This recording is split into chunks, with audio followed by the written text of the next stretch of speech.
બધે ડામર લગભગ નાની નાની ગલીઓમાં થાય છે.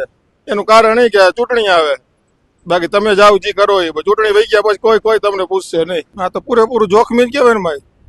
હા કેવડું મોટું તિરાડ પછી પુલ બન્યો ને કેટલા જાજા વર્ષો તો કઈ થયા નથી.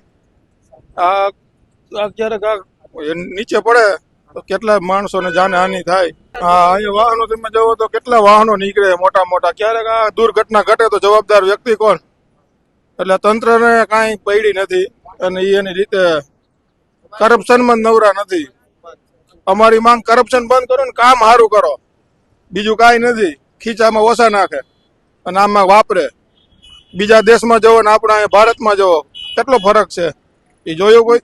હા અરે દુનિયાની ઓલું આપણે હા એ હજી ટાંકો પડ્યો, હજી બની નહોતો રહ્યો હતા કઈક 20 કરોડનો.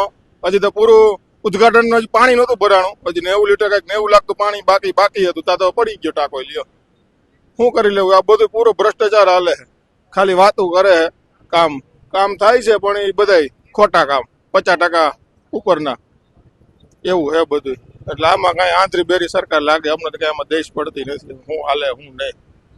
એટલે મીડિયા વાળા કઈક તમે આગળ કરો તો કઈક હા પોતાનો આગળ એને સમાચાર આટલો બધો કેવડી આમાં તિરાડ પડી આ પુલમાં, હાંડિયા પુલમાં ગોંડલ ચોકડી પાસે જોવે તો ખબર પડે ને કે કેવડું તિરાડ પડી છે. સર તંત્ર કોઈ અહીંયા આવ્યું જ નહીં જોવા કે આ ભાઈ હું તિરાડ પડી છે હું છે. આ ઓ કાંઈ જોવા પણ નહીં.